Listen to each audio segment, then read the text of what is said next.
தினமும் இரவு சாதம் சாப்பிட்றது உண்மையிலேயே உங்களுக்கு எனர்ஜி தருதா, இல்லை எனர்ஜியை மெதுவாக குறைக்குதா? அதை விட வெறும் 5 ஹெல்தி டின்னரை ஒரு வாரம் ட்ரை பண்ணி பாருங்களேன். அடுத்த நாள் காலையில் உடனே வித்தியாசத்தை நீங்களே ஃபீல் பண்ணுவீங்க. என்ன அந்த 5 டின்னர்? கடைசி வரை இந்த வீடியோவை பாருங்கள். இது ஒரு கப்பு கோதுமை எடுத்திருக்கோம். அதில் கொஞ்சம் உப்பு ஆட் பண்ணி சப்பாத்தி மாவு மாதிரி நம்ம பிசைஞ்சு வச்சுக்கணும். நம்ம சப்பாத்திக்கு எப்படி பிசைவோமோ அதே அளவுக்கு கன்சிஸ்டன்சிக்கு பிசைஞ்சு வச்சுக்கணும். இப்போ நம்ம அதை உருண்டையாக பண்ணி நம்ம சப்பாத்தி மாதிரி இடலாம். இப்போ பாருங்கள், இந்த மாதிரி நம்ம உருண்டை பண்ணி சப்பாத்தி மாதிரியே நம்ம ஃபஸ்ட்டு இட்டுக்கலாம். இப்போ நம்ம ஒரு அரை வெங்காயத்தை நீளமாக கட் பண்ணி எடுத்துருக்கோம். அதில் ஒரு 1/4 டீஸ்பூன் ரெட் சில்லி பவுடரை ஆட் பண்ணிக்கிறோம். ஸோ அதை ரெண்டையும் நல்லா நம்ம உப்பும் கொஞ்சம் அதோடு சேர்த்து அந்த இதுக்கு வேணும் இல்லையா, வெங்காயத்துக்கு, அதுக்கு வேண்டிய உப்பு மட்டும் போட்டு நம்ம அதை நல்லா மிக்ஸ் பண்ணிக்கணும். ஸோ அதை நல்லா மிக்ஸ் பண்ணிவிட்டு இப்போ நம்ம சப்பாத்தி மாதிரி பண்ணியிருக்கோம் இல்லையா, ஸோ அதில் இப்போ அதை சேர்க்க போகிறோம். இப்போ பாருங்கள், இந்த மாதிரி நம்ம ஃபுல்லாக பரத்துன மாதிரி நம்ம மிக்ஸ் பண்ணி வச்ச வெங்காயத்தை போட்டுட்டு இப்போ அதை அழகாக அதை ஸ்டஃப் பண்ண மாதிரி சுருட்டணும். இந்த மாதிரி கட் பண்ணி எடுத்துக்கணும். இப்போ கட் பண்ணதை இதை நல்லா இந்த மாதிரி அமுக்கி பின்வீல் மாதிரி பண்ணிக்கணும் நம்ம. இப்போ பாருங்கள், இந்த மாதிரி நல்லா ரவுண்டாக வர மாதிரி நம்ம ப்ரெஸ் பண்ணி எடுத்துக்கணும். தோசைக்கல் சூடு பண்ணிவிட்டு அதில் லைட்டாக ஆயில் தடவிட்டு இப்போ நம்ம பண்ணி வச்சுருக்கோம் இல்லையா பின்வீல், அதெல்லாம் இதில் போட்டு நம்ம ஃப்ரை பண்ணணும். ஸோ ஆயிலும் நம்ம ரொம்ப யூஸே பண்ணல, ஜஸ்ட்டு இது பண்ணியிருக்கோம், நம்ம ப்ரஷ் பண்ணியிருக்கோம், அவ்வளோதான் ஆயிலு. இது நல்ல ஃபில்லிங்காகவும் இருக்கும் டின்னருக்கு, அதே சமயத்தில் ஹெல்த்தியாகவும் இருக்கும், குவிக்காகவும் ஆயிரும், சட்டுன்னு பண்ணிடலாம். நல்லா கொஞ்சம் ரோஸ்ட் ஆகிற மாதிரி வரப்போ நம்ம 2 சைடு திருப்பி போட்டு எடுத்துடலாம். பின்வீல் பாருங்கள், அழகாக ரெடி ஆயிடுச்சு. இப்போ நம்ம சப்பாத்திக்கு இப்போ செய்கிற மாதிரியே நம்ம இப்போ பிசைஞ்சு எடுத்துக்கணும். அதே கன்சிஸ்டன்சிக்கு கோதுமாவை சால்ட் போட்டு பிசைஞ்சு வச்சுருக்கோம். இப்போ பார்த்திங்கன்னா நம்ம சப்பாத்தி மாதிரி சைஸுக்கு இட்டாச்சு. இப்போ அதில் சீஸ் நம்ம உங்களுக்கு எந்த சீஸ் இருந்தாலும் பரவாயில்ல, நான் இந்த மாதிரி ஸ்லைஸ் சீஸ் எடுத்திருக்கேன். அதில் இப்போ லேஸாக சால்ட் ஆட் பண்ணுறேன். சீஸில் சால்ட் இருந்தால் கூட நம்மளுக்கு சால்ட் தேவைப்படும். ஸோ கொஞ்சம் சால்ட்டு, ஒரு பிஞ்சு சில்லி ஃப்ளேக்ஸ், இது ரெண்டையும் சீஸ் மேலே ஆட் பண்ணிவிட்டு நம்ம இப்போ சீஸ் பரோட்டா பண்ண போகிறோம். ஸோ யூஸ்வலாக ஆலு பரோட்டா இதெல்லாம் ரொம்ப காமனாக இருக்கும். நம்ம இப்போ ஒரு டிஃப்ரெண்ட்டாக சீஸ் பரோட்டா பண்ணுறோம். இந்த சீஸ் பரோட்டா பார்த்திங்கன்னா ப்ரோட்டீன் ரிச் சீஸ்ன்றதுனால, அதே சமயத்தில் ரைஸும் இல்லாததுனால ரொம்ப ஹெல்த்தியான பரோட்டா. நைட் டின்னருக்கு பர்ஃபெக்டாக ஃபிட் ஆகும் இந்த ரெசிபி. கோதுமை மட்டும் வீட்டில் இருந்துட்டால் போதும். இந்த மாதிரி ஒரு 5 ரெசிபி கடன் கோதுமை வச்சு நம்ம டின்னர் ஹெல்த்தியான குவிக்கான டின்னர் பண்ணிடலாம். ஸோ இந்த மாதிரி நீங்கள் இட்டுக்கங்க நடுவில் சீஸை வச்சு. இப்போ அதை நம்ம தோசைக்கல்லில் போட்டு 2 சைடும் திருப்பி போட்டு ஃப்ரை பண்ணி எடுக்கணும்.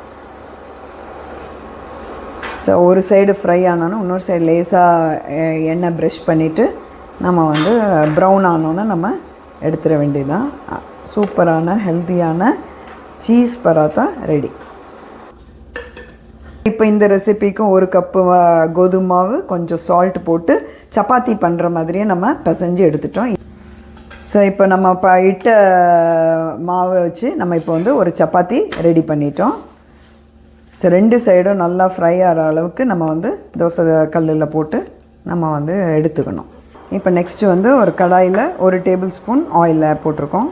ஆனியன் ஒரு ஹாஃபுக்கு கம்மியாக இருந்தால் போதும். ஆனியன் ஒரு கட்டி ரோல் பண்ணுறதுக்கு நம்ம அளவு சொல்கிறோம். ஸோ ஹாஃபுக்கு கம்மியாக ஒரு கேரட்டு,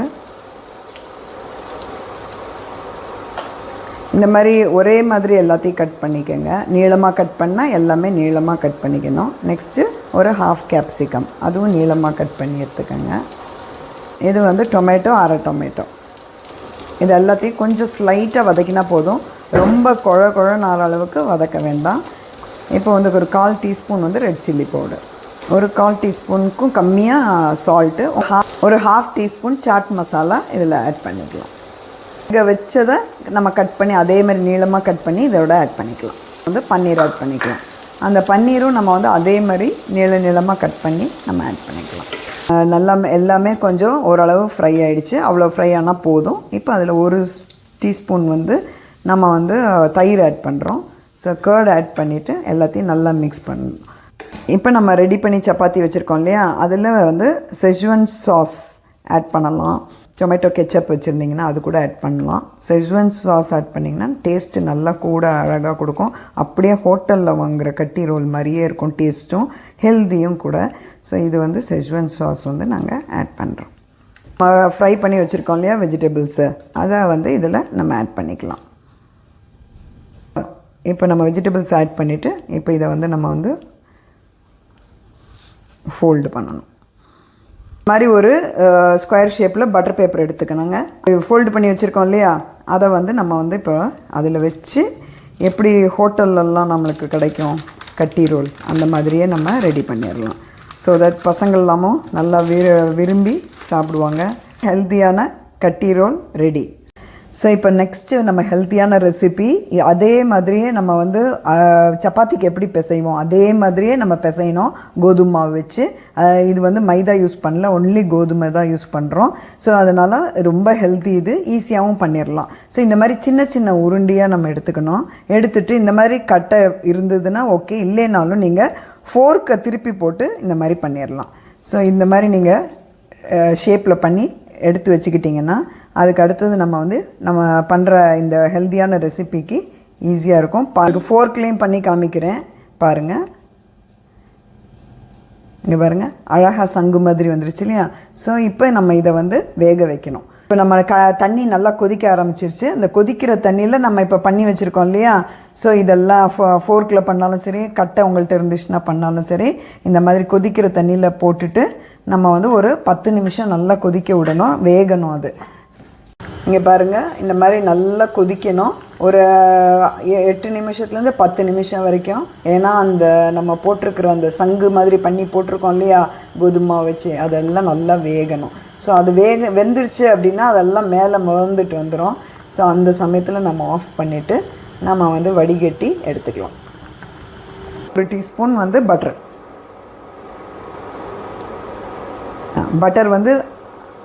பட்டர் வந்து நல்லா இப்போ மெல்ட் ஆகட்டும். இப்போ பட்டர் வந்து நம்மளுக்கு மெல்ட் ஆகிடுச்சு. இப்போ 4 டீஸ்பூன் வந்து நம்ம மைதா ஆட் பண்ணிக்கலாம் ஒயிட் சாஸ் ரெடி பண்ணுறதுக்கு.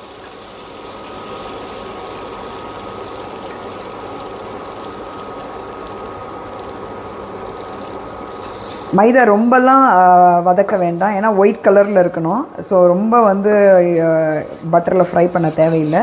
இதில் வந்து நான் ஒரு 1/2 கப்பு மில்க் எடுத்திருக்கேன். ஸோ 1/2 கப்பு மில்க்கையும் அதில் ஆட் பண்ணிடலாம். ஆட் பண்ணி நல்லா அதை வந்து மிக்ஸ் பண்ணணும். ஸோ கட்டி இல்லாமல் நம்ம வந்து மைதா வந்து இந்த இதில் மிக்ஸ் ஆகணும், மில்கில் மிக்ஸ் ஆகணும். ஸோ கொஞ்சம் உங்களுக்கு கட்டி தட்டுது அப்படின்னா கொஞ்சம் தண்ணி விட்டுக்கலாம். நீங்கள் தண்ணி விட்டுட்டு நீங்கள் இது பண்ணுங்கள், மிக்ஸ் பண்ணுங்கள். ஸோ கட்டி இல்லாமல் நம்ம வந்து இப்போ வந்து பால் ஊற்றுனதுக்கப்புறம் கொஞ்சம் வாட்டரும் ஊற்றி கட்டி இல்லாமல் நம்ம வந்து ஒயிட் சாஸ் ரெடி பண்ணணும். கன்சிஸ்டன்சிக்கு இருக்கணும். இப்போ நம்ம வந்து இதில் சால்ட் ஆட் பண்ணலாம். பாஸ்தாவில் ஆல்ரெடி சால்ட் இருக்குது. இப்போ நம்ம சாஸுக்கு மட்டும்தான் ஆட் பண்ணுறோம். ஸோ ஒரு 1/4க்கு கம்மியாக சால்ட்டு, 1/4 டீஸ்பூனுக்கு கம்மியாக. நெக்ஸ்ட்டு வந்து ஜிஞ்சர் கார்லிக் பேஸ்ட் ஆட் பண்ணலாம். அதுவும் ஒரு கொஞ்சமாக 1/4 டீஸ்பூன் இருந்தால் போதும். அடுத்தது வந்து chilli flakes. So chilli flakes வந்து ஒரு 1/2 டீஸ்பூன் ஆட் பண்ணிடலாம். ஏன்னா அதுதான் வந்து நம்மளுக்கு உரப்பே கொடுக்க போகுது, காரமே இதிலேருந்து தான் வரப்போகுது. ஸோ அதனால் 1/2 டீஸ்பூன் போட்டாச்சு. ஸோ இது எல்லாத்தையும் போட்டு நல்லா ஒரு மிக்ஸு. நெக்ஸ்ட்டு வந்து ஆரிகனோ வந்து ஒரு 1/4க்கு கொஞ்சம் கம்மியாக டீஸ்பூன் போட்டால் போதும். ஸோ ஆரிகனோ தான் மெயின் நம்மளுக்கு, அப்போ தான் அந்த பாஸ்தாவோட டேஸ்ட்டு கிடைக்கும். ஸோ அதை வந்து நம்ம போட்டாச்சு. இப்போ எல்லாம் இப்போ மிக்ஸ் ஆகிடுச்சு. ஜஸ்ட்டு லைட்டாக இது ஒரு கொதி வந்த உடனே நம்ம பாஸ்தா வந்து வடிகட்டி வச்சுருக்கோம் இல்லையா, அதை இதில் ஆட் பண்ணுவோம். இப்போ பாருங்கள், ஒரு ஸ்லைட்டாக கொதி வர மாதிரி இருக்குல்ல, இந்த மாதிரி இருக்கிற சமயத்தில் இவ்வளோ கன்சிஸ்டன்சியில் இருக்கணும் நம்மளுக்கு ஒயிட் பாஸ்தா. இப்போ நம்ம வந்து வேக வச்சுருக்கோம் இல்லையா பாஸ்தா, அதை நம்ம போடணும். பாருங்கள், வேக வச்சு வடிகட்டி வச்சுருக்கோம். இந்த பாஸ்தாவை இதில் போடலாம்.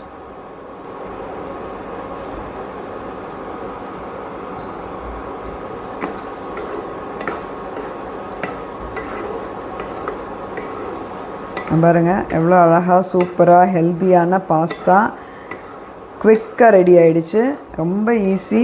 ஒயிட் சாஸ் பண்ணுறதும் ஈஸி தான், பாஸ்தாவும் ஈஸியாக பண்ணிடலாம். ஒரு 10 நிமிஷத்தில் உங்களுக்கு ரெடி ஆயிரும். இப்போ 5ஆவதான டிஷ்ஷு. ஸோ அதுக்கும் ஒரு கப்பு கோதுமை மாவு எடுத்துக்கலாம். காலுக்கும் கம்மியாக ஒரு கப்பில் ஒரு கிரேட்டட் கோகோனட் எடுத்துக்கலாம். இதில் ஜாகரி வந்து பொடி பண்ண ஜாகரியை எடுத்துக்கோங்க. அது வந்து ஒரு கால் கப் எடுத்தால் போதும். ஏலக்காய் பவுடர் வந்து 1/4 டீஸ்பூன்.